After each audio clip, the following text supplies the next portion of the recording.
গতদিন আমরা রাসায়নিক প্রাথমিক ধারণা চ্যাপ্টারে যে অংশটা আলোচনা করেছিলাম সেটা হচ্ছে সিগনিফিক্যান্ট নাম্বার এই নিয়ে আলোচনা করেছিলাম বা তারপরে যে পূর্ণ সংখ্যা নিয়ে আলোচনা করেছিলাম। তো আজকে যে অংশটা নিয়ে আলোচনা করবো সেটা হচ্ছে রাসায়নিক সংযোগ সূত্রাবলী বা লস অফ কেমিক্যাল কম্বিনেশন। তো আমরা জানি যে কোনো রাসায়নিক বিক্রিয়ায় দুই বা ততোধিক পদার্থ তারা নিজেদের মধ্যে বিক্রিয়া করে দুই বা ততোধিক নতুন ধর্মের বিশিষ্ট পদার্থ উৎপন্ন করে। তো যে সকল পদার্থ নিজেদের মধ্যে বিক্রিয়া করছে, ধরা যাক এ প্লাস বি নিজেদের মধ্যে বিক্রিয়া করে সি প্লাস ডি উৎপন্ন করবে, তাহলে এখানে এ প্লাস বি হচ্ছে রিঅ্যাক্ট্যান্ট বা বিক্রিয়া পদার্থ, রিঅ্যাক্ট্যান্ট, আর সি প্লাস ডি এটা হচ্ছে প্রোডাক্ট বা এটা হচ্ছে বিক্রিয়াজাত পদার্থ। তাহলে যারা বিক্রিয়া অংশগ্রহণ করেছে তারা হচ্ছে রিঅ্যাক্ট্যান্ট বা বিক্রিয়া পদার্থ, আর এরা বিক্রিয়ার ফলে উৎপন্ন হয়েছে তাই এটা হচ্ছে প্রোডাক্ট বা বিক্রিয়াজাত পদার্থ। তো এরকম রাসায়নিক বিক্রিয়ায় যখন বিক্রিয়ায় অংশগ্রহণ করে তখন এক বা একাধিক বা কিছু সংযোগ সূত্রাবলী মেনে চলে, যেগুলোকে রাসায়নিক সংযোগ সূত্রাবলী বলা হয়। যেমন ধরে যাক ভরের নির্ধারণ সূত্র আছে, স্থিরানুপাত সূত্র আছে, গুণানুপাত সূত্র আছে, মিথানুপাত সূত্র আছে, গেলুসাকের গ্যাস আয়তন সূত্র আছে। তো এইসব নিয়ে আমরা আলোচনা করব। প্রথম আসছে ভরের নির্ধারণ সূত্র।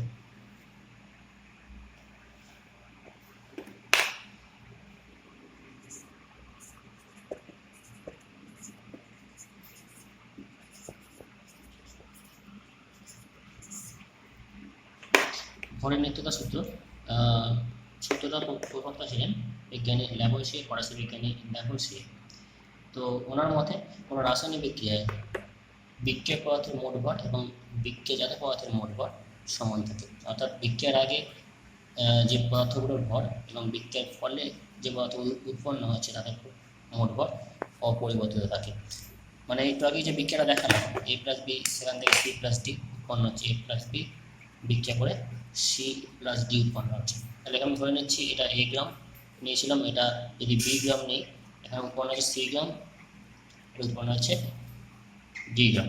তাহলে ওনার সূত্র অনুযায়ী যে A plus B equal to C plus D, মানে টোটাল বিক্রিয়া মানে বিক্রিয়ার আগে মোট ভর আর বিক্রিয়ার পরে মোট ভর এটা কিন্তু সমান হবে।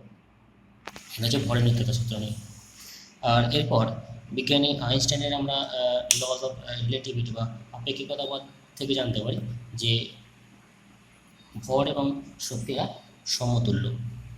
যদি এখানে একটা বিক্রিয়াতে দেখাই ভরের নিত্যতা সূত্র, আমরা সালফিউরিক অ্যাসিড শনাক্তকরণে মানে সালফিউরিক অ্যাসিড প্লাস এখানে বেরিয়াম ক্লোরাইড যদি সলিউশন ব্যবহার করি তাহলে উৎপন্ন হয় বেরিয়াম সালফেট প্লাস HCl। আর এই বিক্রিয়ায় বিক্রিয়া পদার্থ হচ্ছে সালফিউরিক অ্যাসিড এবং বেরিয়াম ক্লোরাইড, আর বিক্রিয়াজাত পদার্থ এখানে বেরিয়াম সালফেট এবং HCl। তাহলে বিক্রিয়ার আগে এই সালফিউরিক অ্যাসিড এবং বেরিয়াম ক্লোরাইডের মোট ভর, আর বিক্রিয়ার পরে এই বেরিয়াম সালফেট এবং HCl এর মোট ভর অপরিবর্তিত থাকবে ভরের নিত্যতা সূত্র অনুযায়ী। এরপরে বিজ্ঞানী আইনস্টাইনের যে আপেক্ষিকতাবাদ থেকে আমরা জানতে পারি ভর এবং শক্তিরা সমতুল্য। মানে কোনো বিক্রিয়ায় যদি কিছু মানে কোনো ভরের বিনাশ ঘটে তাহলে সম পরিমাণ বা সমতুল্য পরিমাণ শক্তি কিন্তু উদ্ভব হয়। আবার কোনো বিক্রিয়ায় যদি শক্তি শোষিত হয়, কিছু পরিমাণ শক্তি যদি শোষিত হয় তাহলে সেই বিক্রিয়ায় কিছু পরিমাণ ভরের কিন্তু বৃদ্ধি পায় বা উদ্ভব হয়। তাহলে এই যে ভরের যে নিত্যতা সূত্র সেখানে একটু ত্রুটি দেখা যায়। যেমন কোনো বিক্রিয়ায় যদি দেখা যায় যে এ প্লাস বি, আমি ধরে নিচ্ছি এ প্লাস বি, সেখান থেকে সি প্লাস ডি উৎপন্ন হলো প্লাস কিছু পরিমাণ তাপ উৎপন্ন হলো, এটা কিছু পরিমাণ তাপ উৎপন্ন হয়েছে। তাহলে আমরা যে আইনস্টাইনের যে আপেক্ষিকতাবাদ থেকে দেখলাম ভর এবং শক্তি সমতুল্য, মানে কিছু পরিমাণ শক্তির উদ্ভব হলে সমতুল্য পরিমাণ ভরের কিন্তু বিনাশ হবে। তাহলে যেহেতু এখানে দেখতে পাচ্ছি কিছু পরিমাণ শক্তির উদ্ভব হয়েছে, বিক্রিয়াজাত পদার্থের শক্তি উদ্ভব হয়েছে এখানে, তাহলে এখানে কিন্তু বিক্রিয়াজাত পদার্থের কিছু পরিমাণ ভর কিন্তু হ্রাস পাবে, কারণ ভর এবং শক্তি সমতুল্য। একইভাবে কোনো বিক্রিয়া যদি তাপের উদ্ভব হয়, এই মানে শোষিত হয়, এ প্লাস বি আমি তুলে নিচ্ছি, এখানে তাপের শোষণ হয়েছে হয়ে সি প্লাস ডি উৎপন্ন হয়েছে। তাহলে এখানে যে শক্তিটা শোষিত হলো বা তাপটা শোষিত হলো, শক্তিটা শোষিত হলো, তার সমতুল্য পরিমাণ এখানে কিন্তু ভরের বৃদ্ধি পাবে। তাহলে এখানে কিন্তু সমতুল্য ভর বাড়বে, তুল্য পরিমাণ ভর বৃদ্ধি পাবে। তাহলে একটু আগে আমরা যে ভরের নিত্যতা সূত্র বলছিলাম যে বিক্রিয়ার আগে এবং বিক্রিয়ার পরে মোট ভর কিন্তু ধ্রুবক থাকে, বিক্রিয়ার আগের মোট ভর এবং বিক্রিয়ার পরে মোট ভর সমান থাকে। তো এখানে কিন্তু দেখলাম যে ভরের হ্রাস বৃদ্ধি হতে পারে, সেটা শক্তির উপর নির্ভর করে, শক্তি হ্রাস বৃদ্ধি পেলে ভরের কিন্তু হ্রাস বৃদ্ধি পাবে। এই ভরের নিত্যতা সূত্রের একটু সংশোধন প্রয়োজন, সেখানে বলতে হবে ভর এবং শক্তির মোট পরিবর্তন বা মোট পরিমাণ কিন্তু ধ্রুবক থাকবে। মানে কোনো বিক্রিয়ার আগে ভর এবং শক্তির মোট পরিমাণ এবং বিক্রিয়ার পরে ভর এবং শক্তির পরিমাণ মোট পরিমাণ ধ্রুবক থাকবে বা অপরিবর্তিত থাকবে। তাই ভরের জায়গা শুধু বসাতে হবে ভর এবং শক্তি, শক্তি কথাটা উল্লেখ করতে হবে।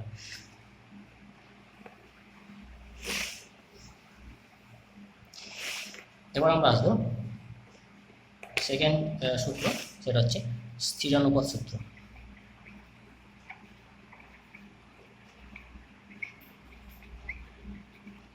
স্থিরানুপাত সূত্র, এই সূত্রের প্রবক্তা ছিলেন বিজ্ঞানী প্রাউস্ট,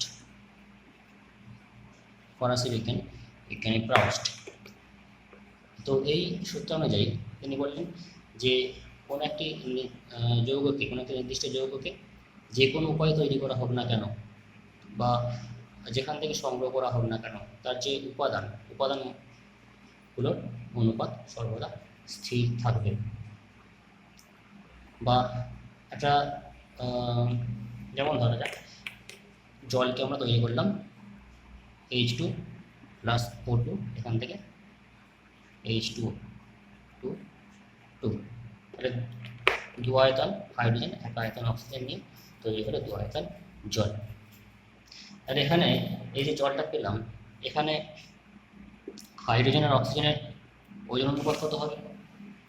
হাইড্রোজেন আছে 4 ভাগ, মানে টোটাল এখানে 4 ভাগ, মানে 4:, এখানে 32, 16 দুগুণে 32, মানে হচ্ছে 1:8। তাহলে 1 ভাগ ওজনের হাইড্রোজেন আর 8 ভাগ ওজনের অক্সিজেনের সঙ্গে যুক্ত হয়েছে। তাই জলের দু আয়তন যে জল উৎপন্ন হয়েছে, সেই দু আয়তন জলের হাইড্রোজেন আর অক্সিজেনের ওজন অনুপাত হচ্ছে 1:8। আবার আমি যদি H2O2কে বিয়োজিত করি, H2O2 সেটা বিয়োজিত হয়ে জল প্লাস অক্সিজেন উৎপন্ন করলাম। তাহলে যদি ব্যালেন্স করি, এটা দেখা যাচ্ছে দু আয়তন। তাহলে H2O2 ব্যালেন্স মানে বিয়োজনে যে জলটা উৎপন্ন হলো, সেই জলেও কিন্তু H আর O এর ওজন অনুপাত 1:8 হবে। তাহলে একটা নির্দিষ্ট যৌগকে যে কোনো উপায় বা যেখান থেকে সংগ্রহ করা হবে না কেন, তাদের ওজন অনুপাত মানে মৌলগুলোর মানে উপাদান যে মৌলগুলো, তাদের ওজন অনুপাত সর্বদা ধ্রুবক থাকবে।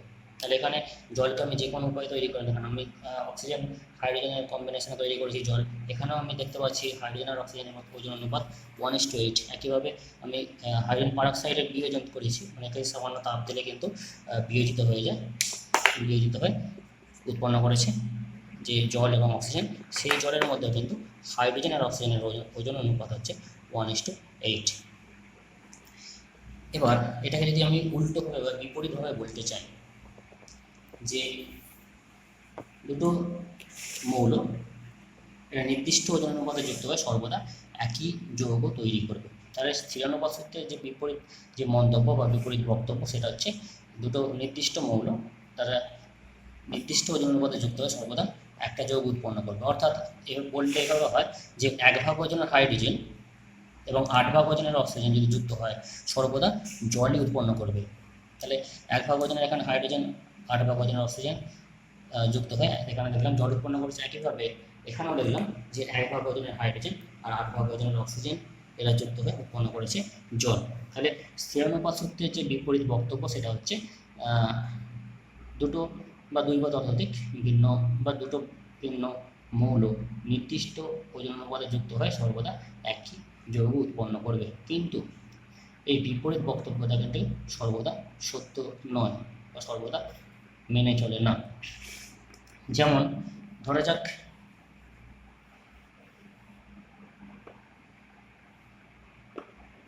অ্যাসিটিলিন C2H2 আর বেঞ্জিন C6H6। এই যৌগগুলোতে হাইড্রোজেন আর কার্বন বা কার্বন ইস্টু হাইড্রোজেন, এখানে 12 দুগুণে 24 আর 2 মানে 12:1। এখানেও কার্বন ইস্টু হাইড্রোজেন সমান হচ্ছে 6×72:6 মানে 12:1। তাহলে দুটো যৌগতে দেখতে পেলাম কার্বন আর হাইড্রোজেনের ওজন অনুপাত হচ্ছে 12:1। এখানেও দেখতাম কার্বন এবং হাইড্রোজেন এর ওজন অনুপাত 12:1। তাহলে 12 ভাগ কার্বন এবং 1 ভাগ হাইড্রোজেন যুক্ত হয় সর্বদা একটা নির্দিষ্ট যৌগ উৎপন্ন করার কথা, মানে স্থির অনুপাত সূত্রের বিপরীত যে বক্তব্য অনুযায়ী দুটো ভিন্ন মৌল নির্দিষ্ট অনুপাতে যুক্ত হয় সর্বদা একটাই যৌগ উৎপন্ন করবে। তাহলে আমরা বলতে পারি যে এখানে 12 ভাগ ওজনের কার্বন 1 ভাগ ওজনের হাইড্রোজেনের সঙ্গে যুক্ত হয় সর্বদা একটা নির্দিষ্ট যৌগ উৎপন্ন করবে। কিন্তু এখানে দেখতে পাচ্ছি যে 12 ভাগ ওজনের কার্বন 1 ভাগ ওজনের হাইড্রোজেনের সঙ্গে যুক্ত হয় উৎপন্ন করেছে অ্যাসিটিলিন। আবার এখানে 12 ভাগ ওজনের কার্বন এবং 1 ভাগ ওজনের হাইড্রোজেন এরা যুক্ত হয়ে উৎপন্ন করেছে বেঞ্জিন। তাহলে দুটো যৌগ আলাদা। আবার এভাবে আমরা দেখতে পারি যে C2H4 আর C4H8 এটা বিউটিন, এটা হচ্ছে ইথিন বা ইথিলিন, ইথিন এটা বিউটিন। তো এখানে কার্বন ইস্টু হাইড্রোজেন এর ওজন অনুপাত কত হবে? কার্বন 12 দুগুণে 24:4 মানে 6:1। আবার এখানে কার্বন আর হাইড্রোজেনের ওজন অনুপাত 4×48:8 মানে হচ্ছে 6:1। তাহলে এখানে দেখতে পাচ্ছি দুটো যৌগটি কার্বন এবং হাইড্রোজেনের ওজন অনুপাত সমান 6:1 করে। কার্বনের 6 ভাগ কার্বন 1 ভাগ ওজনের হাইড্রোজেন সঙ্গে যুক্ত হয়েছে। এখানেও দেখতে পাচ্ছি 6 ভাগ ওজনের কার্বন 1 ভাগ ওজনের হাইড্রোজেন সঙ্গে যুক্ত হয়েছে। তাহলে স্থির অনুপাত সূত্রের যে বিপরীত মন্তব্য অনুযায়ী একটা দুটো মৌল নির্দিষ্ট ওজন অনুপাতে যুক্ত হয়ে সর্বদা একটাই যৌগ উৎপন্ন করবে, সেটা কিন্তু এখানেও সঠিক হলো না। কারণ 6 ভাগ ওজনের হাইড্রোজেন 6 ভাগ ওজনের কার্বন 1 ভাগ ওজনের হাইড্রোজেন নিয়ে একই যৌগ উৎপন্ন করেনি। এখানে উৎপন্ন করেছে বিউটিন, এখানে উৎপন্ন করেছে ইথিন। দুটো যৌগ এক নয়। তাই বলা যায় যে স্থির অনুপাত সূত্রের বিপরীত বক্তব্যটা বা বিপরীত মন্তব্যটা কিন্তু সর্বদা সঠিক নয়। এরপর আমরা আসবো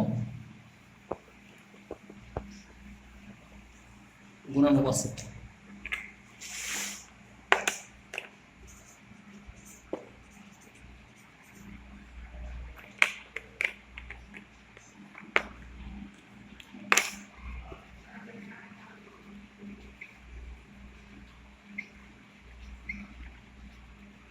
গুণানুপাত সূত্র, তো এই সূত্রের প্রবক্তা ছিলেন বিজ্ঞানী ডাল্টন। এই সূত্র অনুযায়ী গুণানুপাত সূত্র অনুযায়ী যে দুটো মৌল যদি রাসায়নিকভাবে যুক্ত হয়ে যৌগ গঠন করে, তখন কোনো একটি মৌলের নির্দিষ্ট ওজনের সঙ্গে অপর একটা মৌল যে অনুপাতে যুক্ত হবে সেটা পূর্ণ সংখ্যার সরল অনুপাত হবে। তো আমি প্রথমে উদাহরণ দিয়ে বলছি, তারপর পরে সংখ্যাটা এটা বলবো, সূত্রটা বলবো। ধরা যাক জল এবং হাইড্রোজেন আর অক্সিজেন এরা কম্বিনেশনে এখানে উৎপন্ন হয়েছে জল, এখানে উৎপন্ন হয়েছে H2O2। তাহলে দুটো মৌল এদের যদি কম্বিনেশন করি আমরা, এখানে একটা দেখতে পাচ্ছি জল উৎপন্ন হয়েছে, এখানে উৎপন্ন হয়েছে H2O2। আর দুটো মৌল এখানে H আর O এর ওজন অনুপাত কত হবে? ওজন অনুপাত 2:16 মানে হচ্ছে 1:8। আর এখানে H/O 2:32 সমান হচ্ছে 1:16। এবার দেখতে পাচ্ছি যে দুটো যৌগ মানে জল এবং হাইড্রোজেন পারঅক্সাইড, এই দুটো যৌগে এক ভাগ ওজনের হাইড্রোজেন, এখানেও এক ভাগ ওজনের হাইড্রোজেন, এখানেও দেখতে পাচ্ছি এক ভাগ ওজনের হাইড্রোজেন। আর দুটো যৌগে এক ভাগ ওজনের হাইড্রোজেনের সঙ্গে অক্সিজেন কী কী অনুপাতে যুক্ত হয়েছে? 8:16। তাহলে নির্দিষ্ট এক ভাগ ওজনের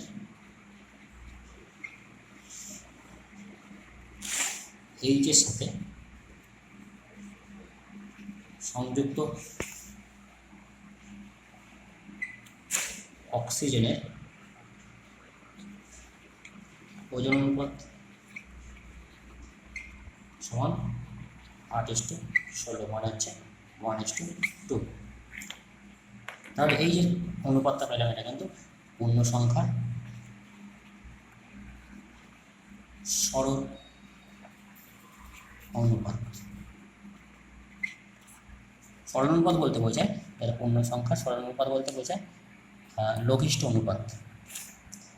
তো এখানে দেখতে পেলাম তাহলে সূত্রটা কি দাঁড়ালো, যে দুটো মৌলের রাসায়নিক সংযোগের ফলে যদি দুই বা ততোধিক যৌগ উৎপন্ন হয়, তাহলে কোনো একটা মৌলের নির্দিষ্ট ওজনের সঙ্গে, এখানে দেখতে পেলাম দুটো মৌল বলতে এখানে আমি হাইড্রোজেন এবং অক্সিজেন নিয়েছি, তাহলে এই দুটো মৌলের সংযোগের ফলে উৎপন্ন হয়েছে এখানে জল আর এখানে হাইড্রোজেন পারঅক্সাইড। তো এখানে জলের মধ্যে হাইড্রোজেন আর অক্সিজেনের ওজন অনুপাত দেখলাম 1:8, আর হাইড্রোজেন পারঅক্সাইডে হাইড্রোজেন আর অক্সিজেনের ওজন অনুপাত দেখলাম 1:16। তাহলে দুটো যৌগে কিটা ফিক্সড? হাইড্রোজেনের ওজন অনুপাতটা ফিক্সড, হাইড্রোজেনের ওজনটা ফিক্সড, মানে এখানেও এক ভাগ ওজনের হাইড্রোজেন, এখানেও এক ভাগ ওজনের হাইড্রোজেন। তাহলে নির্দিষ্ট এক ভাগ ওজনের হাইড্রোজেনের সঙ্গে অক্সিজেন কী কী অনুপাতে যুক্ত হয়েছে? 8:16, আর এটা হচ্ছে 1:2।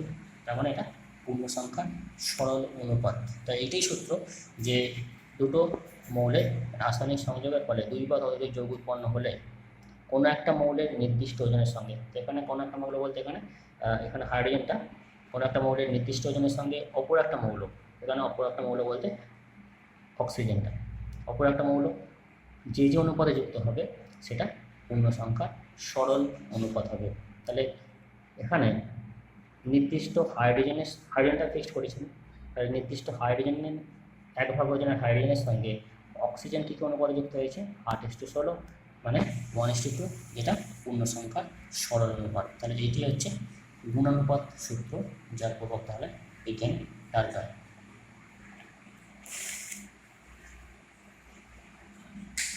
এবার আমরা আসবো মিথানুপাত সূত্র বা ল অফ রেসিপ্রোকাল কম্বিনেশন বা প্রপোর্শন।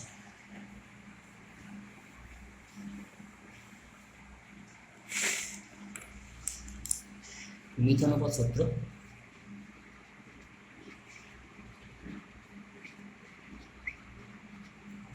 বা ল অফ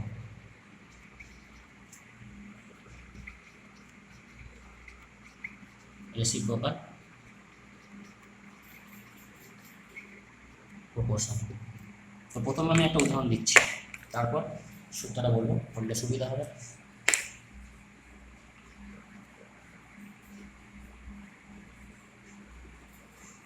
তো এখানে তিনটে মৌল ধরেছি, নাইট্রোজেন, অক্সিজেন এবং হাইড্রোজেন। তিনটে মৌল, নাইট্রোজেন, অক্সিজেন এবং হাইড্রোজেন।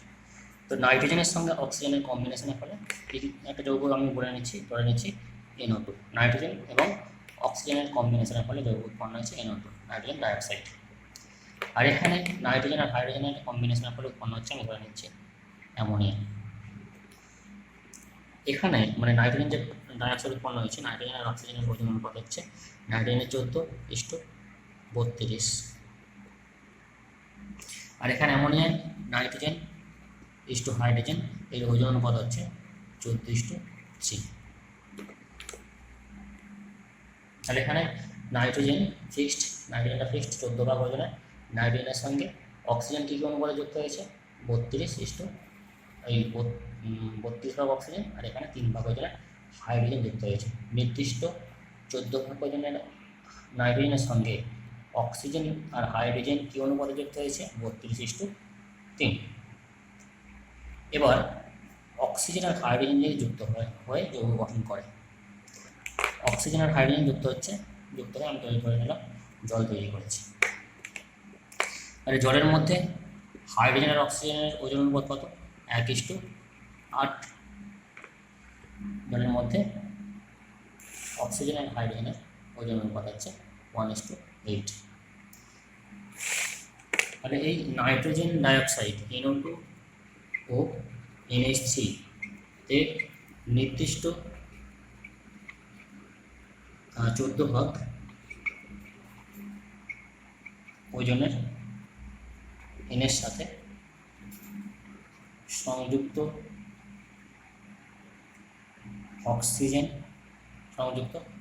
হাইড্রোজেন ও অক্সিজেনের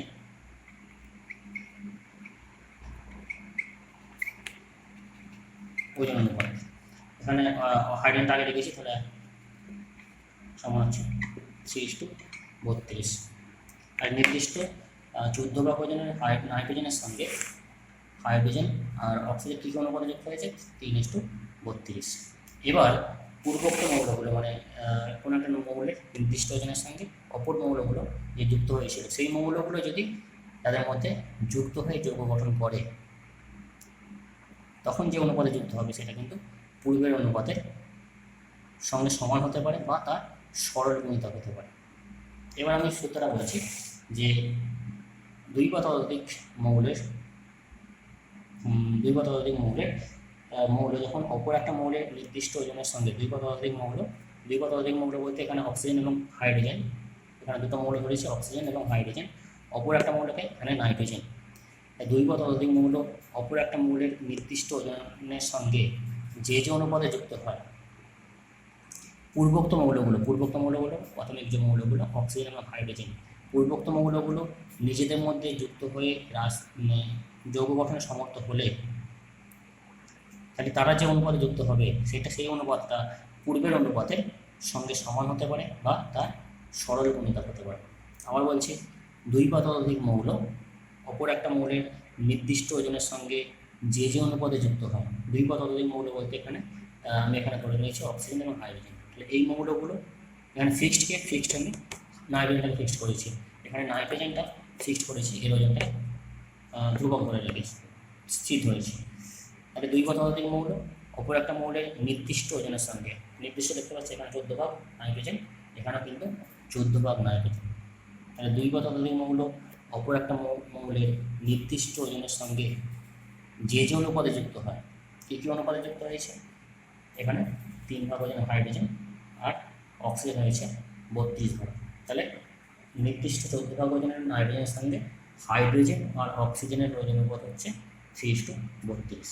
এবার পূর্বোক্ত মৌলগুলো মানে প্রাথমিক যে মৌলগুলো ধরে নিয়েছিলাম, সেই মৌলগুলো যদি নিজেদের মধ্যে যুক্ত হয়ে যৌগ গঠন করতে পারে বা যৌগ গঠনে সমর্থ হয়, তাহলে সেখানে যে উপাদান মৌলগুলোর ওজন অনুপাত সেটা পূর্বের যে ওজন অনুপাত, পূর্ব বলতে এখানেও কিন্তু হাইড্রোজেন আর অক্সিজেন ওজন অনুপাত বার করেছিলাম 3:32, আর এখানেও জলের মধ্যে হাইড্রোজেন আর অক্সিজেন ওজন অনুপাত হচ্ছে 1:8। তাহলে এই অনুপাতটা আগের অনুপাতের সঙ্গে সমান হতে পারে বা এর সরল গুণিতক হতে পারে। তাহলে এই যে 1:8 আর 3:32 এদের মধ্যে কি সম্পর্ক? এটা 1:2, এটা হচ্ছে এটাকে আমি যদি 4 দিয়ে গুণ করি 4:32, 4 দিয়ে গুণ করলে 4:32, তাহলে এই অনুপাতটা হচ্ছে আগের অনুপাতের সরল গুণিতক। আর ইহা পূর্বের অনুপাতের সরল গুণিতক।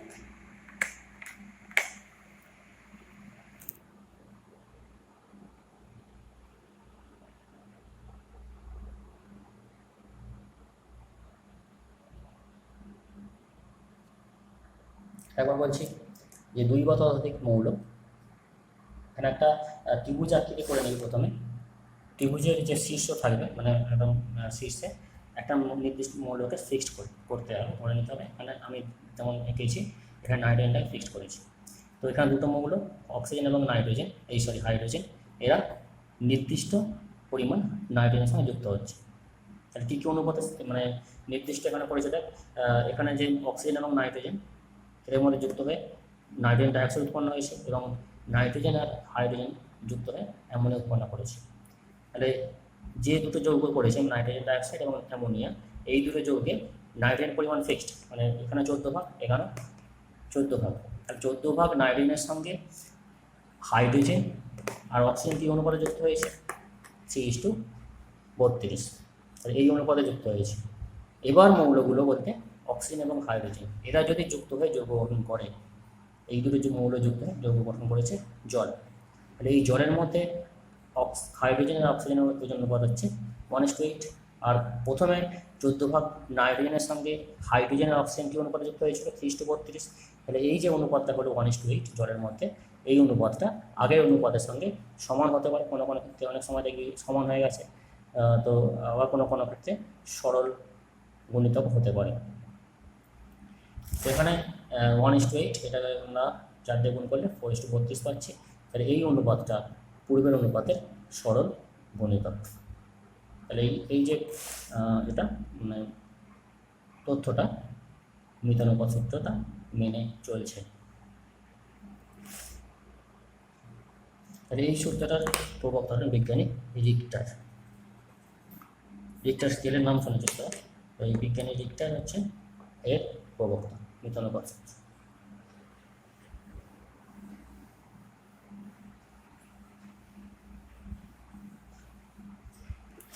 এরপর আসছে গেলুসাকের গ্যাস আয়তন সূত্র।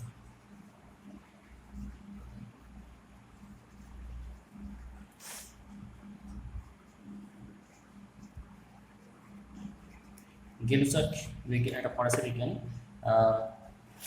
উনি ওনার যে সূত্র অনুযায়ী যে কোনো রাসায়নিক বিক্রিয়া মানে কোনো একটা গ্যাসীয় বিক্রিয়ায়,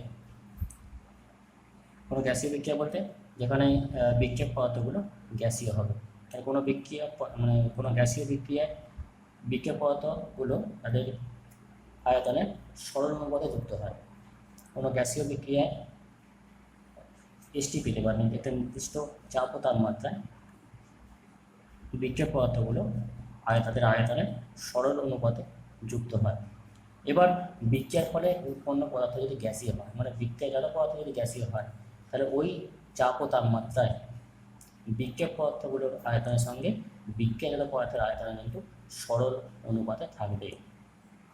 আবার বলছি, কোনো গ্যাসীয় বিক্রিয়ায় বিক্রিয়ক পদার্থগুলো নির্দিষ্ট চাপ ও তাপমাত্রায় তাদের আয়তন সরল অনুপাতে থাকে, বা নির্দিষ্ট চাপ ও তাপমাত্রায় বিক্রিয়ক পদার্থগুলো তাদের আয়তনের সরল অনুপাতে যুক্ত হয়।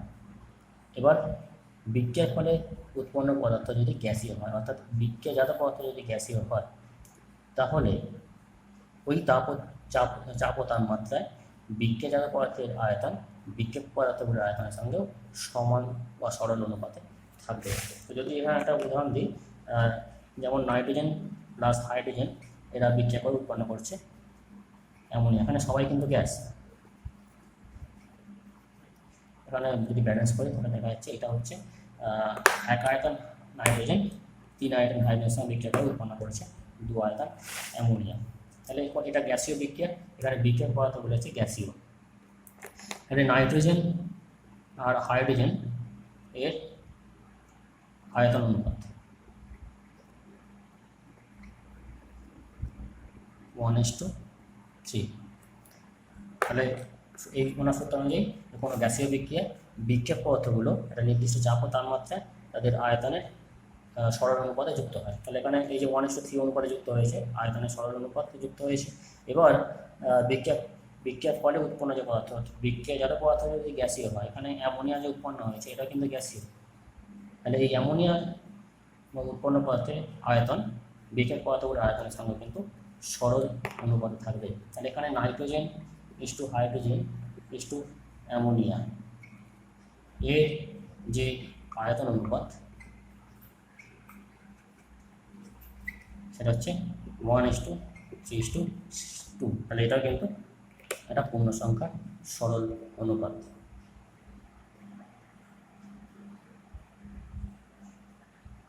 সূত্রটা আমরা বলছি যে কোনো গ্যাসীয় বিক্রিয়ায় বিক্রিয়ক পদার্থগুলো নির্দিষ্ট চাপ ও তাপমাত্রায় তাদের আয়তনের সরল অনুপাতে যুক্ত হয়, এবং বিক্রিয়ার ফলে যদি উৎপন্ন পদার্থ গ্যাসীয় হয়, তাহলে তার আয়তন বিক্রিয়ক পদার্থগুলোর আয়তনের সঙ্গেও সরল অনুপাতে থাকবে। তাহলে এখানে বিক্রিয়ার ফলে উৎপন্ন হয়েছে অ্যামোনিয়া, এর আয়তনও কিন্তু বিক্রিয়ক পদার্থগুলোর আয়তনের সঙ্গেও সরল অনুপাতে থাকবে। এরপর পারমাণবিক গুরুত্ব, আণবিক গুরুত্ব, মোল সংখ্যা, এইসব কনসেপ্টগুলো আছে। তো এইগুলো 9-10-এ অনেকটাই পড়েছিস। আণবিক গুরুত্ব কী, পারমাণবিক গুরুত্ব কী, বা মোল সংখ্যা কী, ঠিক আছে। এইগুলো আমি আর পড়াচ্ছি না, কিন্তু তোদের যে অ্যাক্টিভিটি টাস্ক দেওয়া হয় সরকারের পক্ষ থেকে, সরকার থেকে যে অ্যাক্টিভিটি টাস্ক দেওয়া হয় সেটা কিন্তু ওই আণবিক গুরুত্ব, পারমাণবিক গুরুত্ব থেকে দেওয়া হয়েছে। আমি কোশ্চেনটা দিয়ে দেবো, তো কোশ্চেনটা দিয়ে ওই কোশ্চেনগুলোর অ্যান্সার আমাকে পাঠাবি। ওই আণবিক গুরুত্ব বা পারমাণবিক গুরুত্ব, মোল সংখ্যা, এই সংক্রান্ত কিছু কোশ্চেন আছে, 2-4টে কোশ্চেন আছে, সেই কোশ্চেনগুলোর অ্যান্সার আমাকে পাঠাবি, আমি কারেকশন করে দেবো, এবং স্কুল খুললে ওর হার্ড কপিটা আমাকে জমা দিতে হবে। এরপর আমরা চলে আসছি একবারে পূর্ণাঙ্গ পাঠ।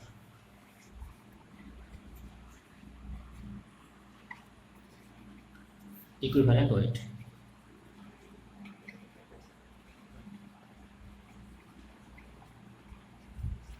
ইকুইভ্যালেন্ট ওয়েট বা তুল্যাঙ্ক ভার।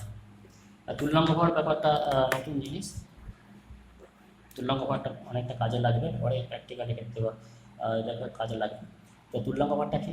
তুল্যাঙ্ক ভার বলতে বোঝায় কোনো মৌলের যত ভাগ ওজন, 1 ভাগ ওজনের হাইড্রোজেন, বা সঠিকভাবে যদি বলতে চাস হাইড্রোজেনের পারমাণবিক গুরুত্ব হচ্ছে 1.008, তাহলে কোনো মৌলের যত ভাগ ওজন 1.008 ভাগ ওজনের হাইড্রোজেন, বা 8 ভাগ ওজনের অক্সিজেন, বা 35.5 ভাগ ওজনের ক্লোরিনের সঙ্গে যুক্ত হয়, অথবা কোনো যৌগ থেকে ওই পরিমাণ হাইড্রোজেন, অক্সিজেন বা ক্লোরিন অপসারিত হয়, ওই মৌলের তত ভাগ ওজনকে তার তুল্যাঙ্ক ভার বলা হয়।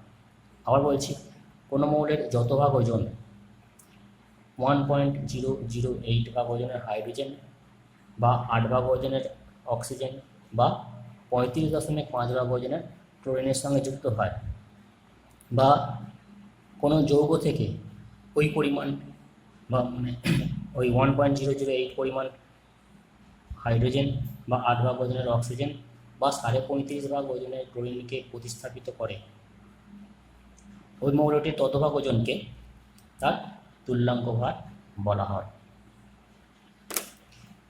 তাহলে তুল্যাঙ্ক ভার সমান কি দাঁড়াচ্ছে, মানে ইকুইভ্যালেন্ট ওয়েট, এটা দাঁড়াচ্ছে মৌলের ওজন বাই সংযুক্ত বা প্রতিস্থাপিত, সংযুক্ত হলেও হবে বা কোনো যৌগ থেকে প্রতিস্থাপিত হলেও হবে, হাইড্রোজেন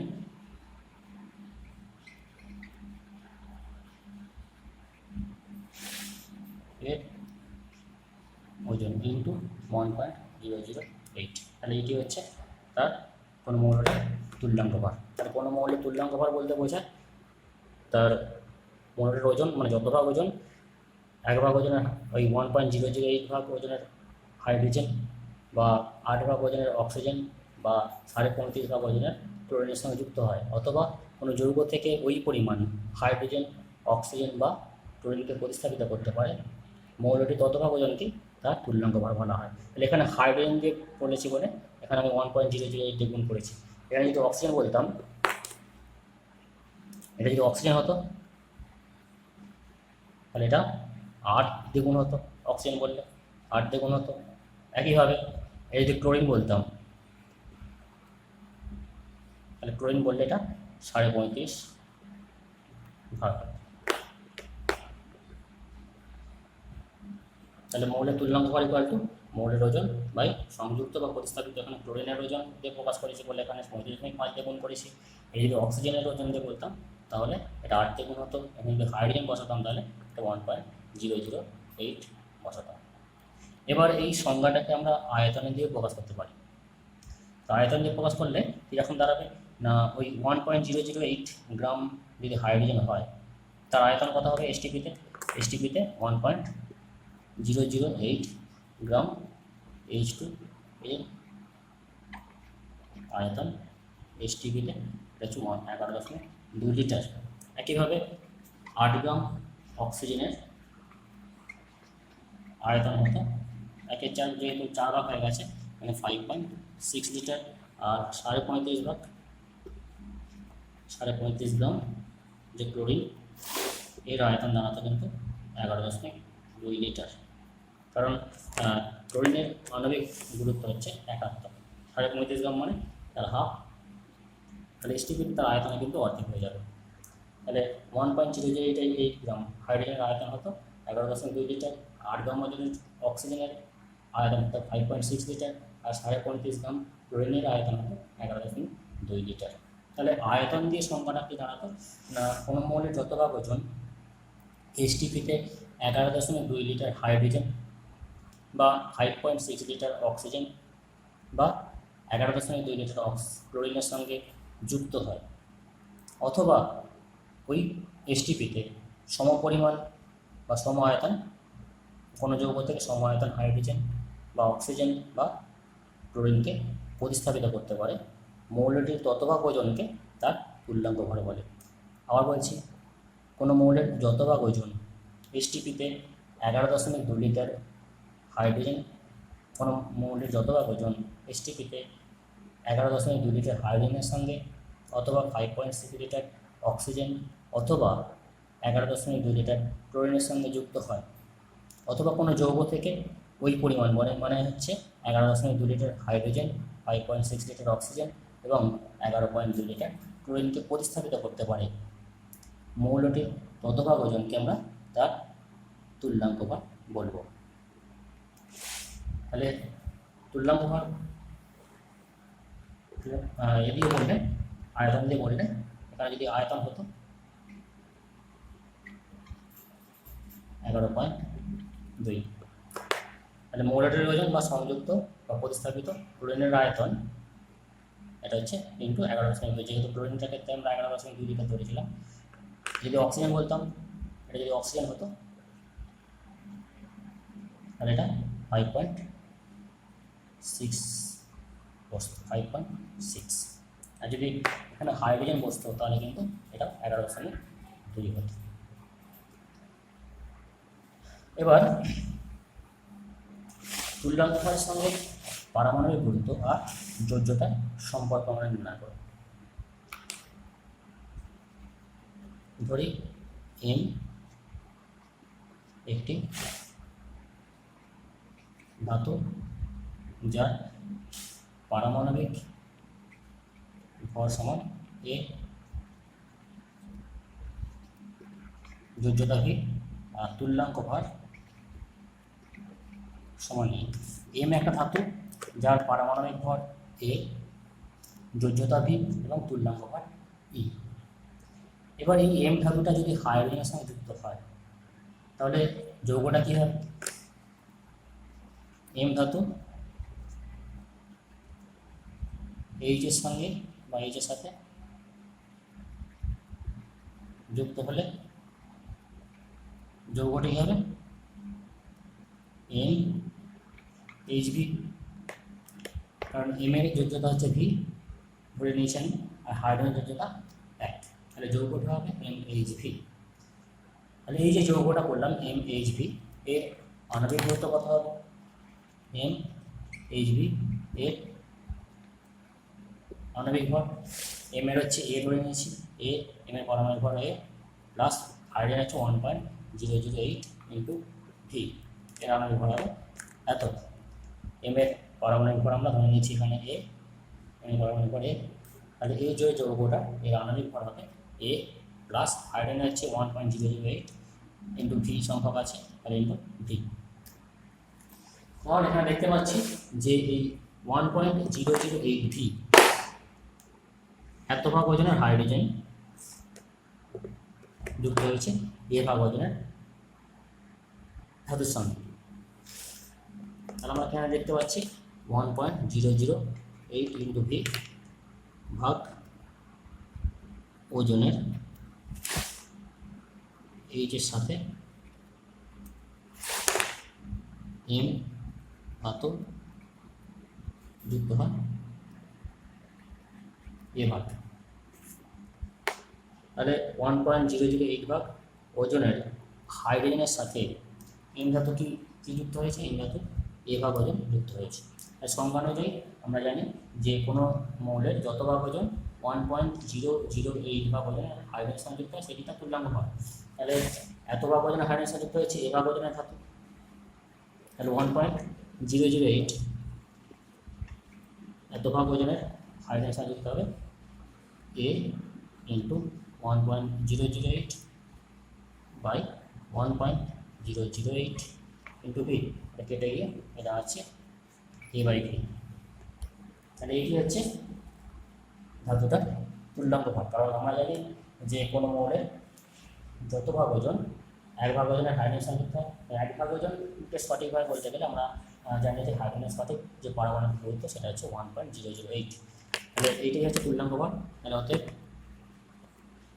ইকুইভ্যালেন্ট ওয়েট যে আমরা ধরে নিচ্ছিলাম E equal to A by V. তাহলে এটি হচ্ছে মৌলটার তুল্যাঙ্ক ভাগ E equal to A by V. তাহলে এটি তুল্যাঙ্ক ভারের সঙ্গে পারমাণবিক গুরুত্ব এবং যোজ্যতার সম্পর্ক। তুল্যাঙ্ক ভার ই ইকুয়াল টু তার পারমাণবিক গুরুত্ব এ বাই যোজ্যতা ভি।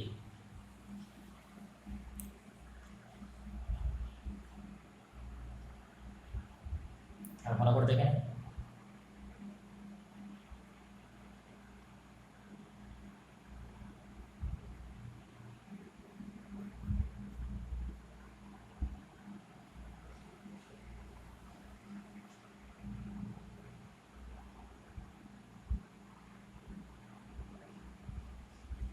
এবার আমরা দেখতে পাচ্ছি equal to A by V. এবার আমরা জানি যে ভি মানে যোজ্যতা কখনই ভগ্নাংশ হতে পারে না। ভি এর সর্বনিম্ন মান হচ্ছে 1।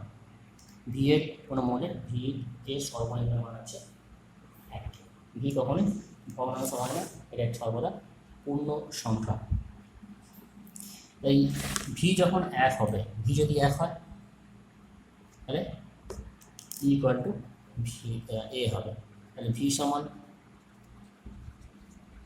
1 হলে ই ইকুয়াল টু এ হচ্ছে। ভি যদি ভি সমান 1 হলে ই ইকুয়াল টু এ হচ্ছে। এবার ভি এর মান যদি 1 এর বেশি হয়, ভি যদি 1 এর বেশি হয় তখন কিন্তু ই এর মানটা এ এর থেকে কম হবে, তাই তো?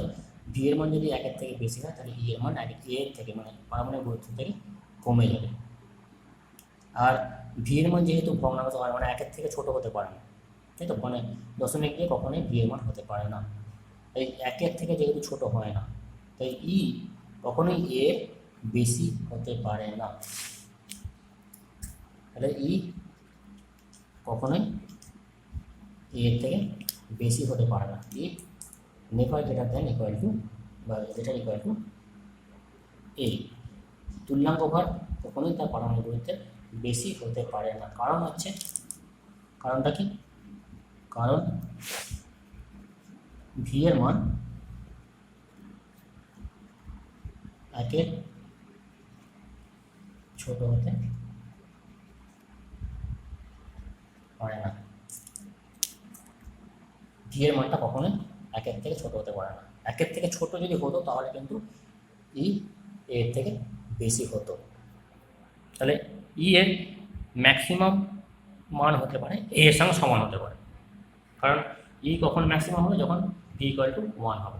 ভি এর মান 1 হলে তখনই ই এর মান ম্যাক্সিমাম হবে। ভি এর মান যদি বেশি হয়ে যায় 2, 3 এরকম 4 এরকম যদি পূর্ণ সংখ্যা হয় তাহলে কিন্তু ই এর মান এর 1/3 বা 1/4 1/2 এরকম হয়ে যেতে পারে। তাহলে ভি যদি 1 হয় অর্থাৎ ভি মিনিমাম হলে ই এর মান ম্যাক্সিমাম যেটা এ এর সঙ্গে সমান হবে। এবার এই যে তুল্যাঙ্ক ভার, কোনো একটা মৌলের তুল্যাঙ্ক ভার সেটা কিন্তু পরিবর্তন হতে পারে। কিভাবে? মৌলের তুল্যাঙ্ক ভার পরিবর্তনশীল। কারণ তুল্যাঙ্ক ভার থেকে আমরা আমরা দেখলাম তুল্যাঙ্ক ভার equal to A by V. তুল্যাঙ্ক ভার equal to A by V. এবার ভি যদি কোনো মৌলের এটা ফিক্সড, এটা হচ্ছে স্থির, এর মানটা স্থির, তাই তো? কোনো মৌলের পারমাণবিক গুরুত্ব স্থির। এবার ভি যদি পরিবর্তন হয়, ভি পরিবর্তনশীল,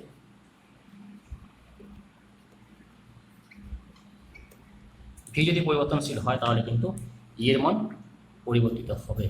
সব মৌলের পরিবর্তনশীল যোজ্যতা না থাকলেও কিছু কিছু মৌল আছে যাতে পরিবর্তনশীল বা একাধিক যোজ্যতা দেখা যায়, তো তাদের ক্ষেত্রে ই এর মান পরিবর্তন হতে পারে যৌগ অনুপাতে বা তাদের যোজ্যতা অনুপাতে। যেমন দেখা যায় আমরা যদি ফেরাস ক্লোরাইড FeCl2 দেখি, এটা ফেরাস ক্লোরাইড FeCl2, এখানে ফেরাস মানে আয়রনের যোজ্যতা আছে 2, Fe এর যোজ্যতা সমান 2, আর ফেরিক ক্লোরাইড এখানে Fe এর যোজ্যতা হবে 3। ফেরিক ক্লোরাইডের আয়রনের যোজ্যতা 3 আর ফেরাস ক্লোরাইডের আয়রনের যোজ্যতা 2। এই দুটো যৌগে আয়রনের তুল্যাঙ্ক ভর কিন্তু আলাদা হবে, কারণ ভিটা পরিবর্তন হচ্ছে। ভিটা পরিবর্তন হওয়ার জন্য এটা তো ফিক্সড, এখানে পারমাণবিক গুরুত্ব ফিক্সড, এর মান স্থির হলেও ভি এর মান যদি পরিবর্তন হয় তাহলে কিন্তু তার তুল্যাঙ্ক ভার পরিবর্তিত হতে পারে। তাহলে কোনো মৌলের তুল্যাঙ্ক ভার পরিবর্তনশীল।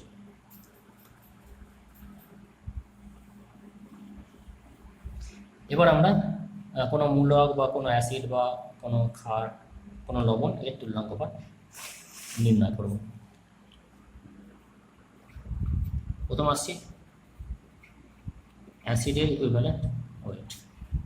অ্যাসিডের ইকুইভ্যালেন্ট ওয়েট নির্ণয় করার নিয়ম হচ্ছে তার আণবিক গুরুত্ব বাই তার ক্ষারগ্রাহিতা। অ্যাসিডের তুল্যাঙ্ক ভার মানে হচ্ছে অ্যাসিডের আণবিক গুরুত্ব বাই তার ক্ষারগ্রাহিতা। ক্ষারগ্রাহিতা বলতে আমরা বুঝি যে কোনো অ্যাসিডে যতগুলো প্রতিস্থাপনযোগ্য হাইড্রোজেন থাকে তাকে ক্ষারগ্রাহিতা বলে। প্রতিস্থাপনযোগ্য হাইড্রোজেন থাকলে যতগুলো প্রতিস্থাপনযোগ্য হাইড্রোজেন আছে সেটি হচ্ছে তার ক্ষারগ্রাহিতা। এবার ধরা যাক আমি নির্ণয় করতে বললাম H2SO4 তুল্যাঙ্ক ভার কত। H2SO4 তুল্যাঙ্ক ভার ইকুয়াল টু H2SO4 এর আণবিক ভর বাই তার ক্ষারগ্রাহিতা। আণবিক ভর হচ্ছে 98, ক্ষারগ্রাহিতা 2, কারণ সালফিক অ্যাসিড ভাঙবে 2H plus plus SO2 minus, তাহলে দুটো H প্লাস আয়ন দিচ্ছে, আর এর ক্ষারগ্রাহিতা 2, তাহলে তার আণবিক ভরকে 2 দিয়ে ভাগ করলে আমরা পাচ্ছি 49। তাহলে সালফিক অ্যাসিডের ক্ষারগ্রাহিতা হচ্ছে তুল্যাঙ্ক ভর হচ্ছে 49। তাহলে কোনো অ্যাসিডের আণবিক ভরকে তার ক্ষারগ্রাহিতাকে ভাগ করলে আমরা তার তুল্যাঙ্ক ভর পাবো। এবার যদি এখানে ক্ষারের এই অ্যাসিডের জায়গায় ক্ষার বসাই আমরা, ক্ষারকের তুল্যাঙ্ক ভর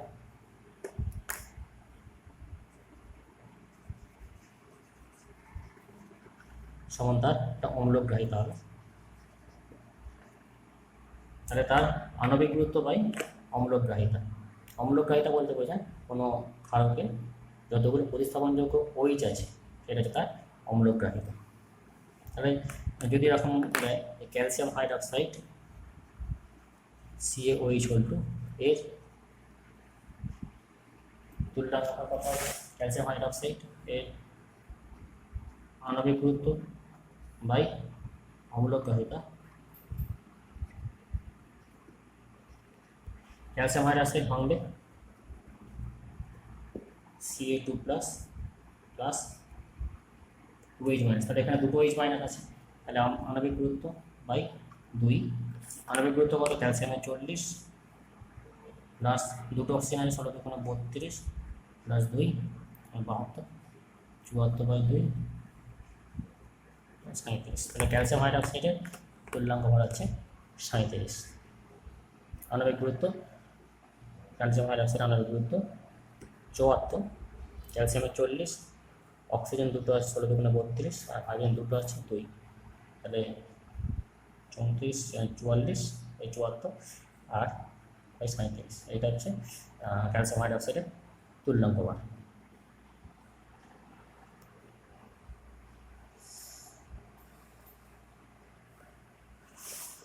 এবার যদি লবণের তুল্যাঙ্ক বার নির্ণয় করতে বলে,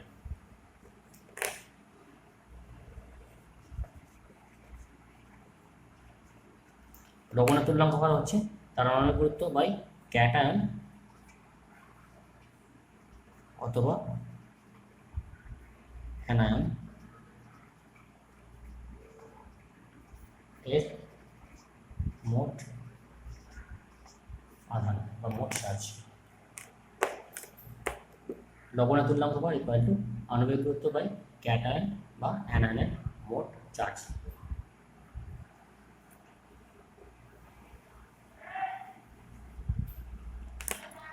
তা ধরা যাক সোডিয়াম সালফেট Na2SO4, এটা প্রথমে ভাঙবে, ভেঙে দেখাচ্ছি কতগুলো ক্যাটায়ন বা অ্যানায়ন হয়েছে। এটা ভাঙবে 2Na plus plus SO2 minus. আমাকে খেয়াল রাখতে হবে ক্যাটায়নের মোট চার্জ আর অ্যানায়নের মোট চার্জ কিন্তু সর্বদা সমান হয়, তাই এখানে লিখেছি ক্যাটায়ন বা অ্যানায়নের মোট চার্জ। ক্যাটায়ন বা এটা অবলিক মানে বা, ক্যাটায়ন দিয়ে করলে হবে, অ্যানায়ন দিয়ে করলে হবে, কারণ ক্যাটায়নের চার্জ আর অ্যানায়নের মোট চার্জ কিন্তু সর্বদা সমান হয়। তাহলে এখানে সোডিয়াম যে সালফেট আছে, সোডিয়াম সালফেটের ক্ষেত্রে দেখতে পাচ্ছি মোট ক্যাটায়নের চার্জ আছে 2 প্লাস, দুটো সোডিয়াম প্লাস আছে, আর সালফেটের মানে যে অ্যানায়নটা আছে সেটা কিন্তু মোট চার্জ 2 মাইনাস। ক্যাটায়নের চার্জ 2 প্লাস, অ্যানায়নের চার্জ 2 মাইনাস, মানে সোডিয়াম সালফেটের তুল্যাঙ্ক বার কত হবে, Na2SO4 এর ইকুইভ্যালেন্ট ওয়েট ইকুয়াল টু তার আণবিক গুরুত্ব বাই 2, কারণ ক্যাটায়ন বা অ্যানায়নের মোট চার্জ কিন্তু 2, কারণ আণবিক গুরুত্ব সোডিয়ামে হচ্ছে 2346 আর সালফেটের হচ্ছে 96 বাই 2 12 2 142 বাই 2 71। তাহলে সোডিয়াম সালফেটের তুল্যাঙ্ক বার 71। তাহলে প্রথমে লবণটাকে ভেঙে নিতে হবে আয়নে, কীভাবে ভাঙছে দেখে নিতে হবে, দিয়ে টোটাল ক্যাটায়নের চার্জ বা যে কোনো অ্যানায়ন চার্জ যে কোনো করলেই হবে, সেটা দিয়ে ভাগ করলেই আমরা আণবিক গুরুত্বকে সেই ক্যাটায়ন বা অ্যানায়নের মোট চার্জ দিয়ে ভাগ করলেই আমরা তুল্যাঙ্ক বার পাবো। আর যদি বলে ক্যালসিয়াম ফসফেট CH3PO4 এর ইকুইভ্যালেন্ট হচ্ছে, তাহলে ক্যালসিয়াম ফসফেট ভাঙবে কী হবে, এটা ভাঙছে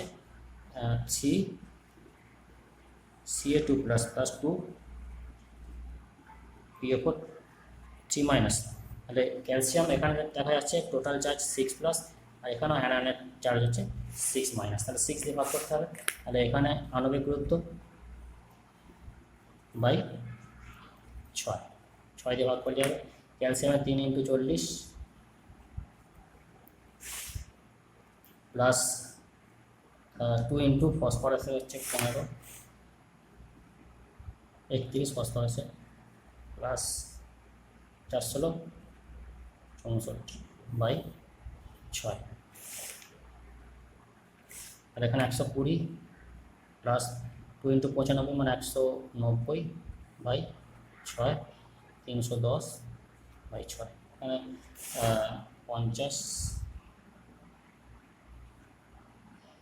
হচ্ছে 30 প্রায় 51 কাছাকাছি আসবে, 51 সামথিং আসবে।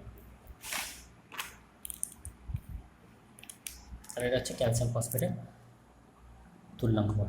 তাহলে এইভাবে আমরা লবণের তুল্যাঙ্ক বার নির্ণয় করতে পারি। তাহলে লবণটাকে প্রথমে আয়নে ভেঙে নেব, কতগুলো ক্যাটায়নের, তাহলে আমাকে খেয়াল রাখতে হবে ক্যাটায়নের মোট চার্জ অ্যানায়নের মোট চার্জ যেন সমান হয়। তাহলে কীভাবে ভাঙবো দেখে নাও, দেখে নেব একবার। যেখানে ক্যালসিয়াম যে ফসফেট আছে এখানে কিন্তু 3টে ক্যালসিয়াম আছে, 3টে ক্যালসিয়াম মানে সংখ্যাটা সামনে চলে আসছে, আর এর যোজ্যতা ক্যালসিয়ামের যোজ্যতা আছে 2, এই যোজ্যতা এখানে আছে সেটা 2 প্লাস হয়েছে। একইভাবে ফসফেট দুটো আছে সামনে চলে আসছে, আর ফসফেট টোটাল মূলকটা যোজ্যতা হচ্ছে 3, তাই 3 মাইনাস। তাহলে এর মোট চার্জ 6 বা এর মোট চার্জ 6 দিয়ে ভাগ করেছে।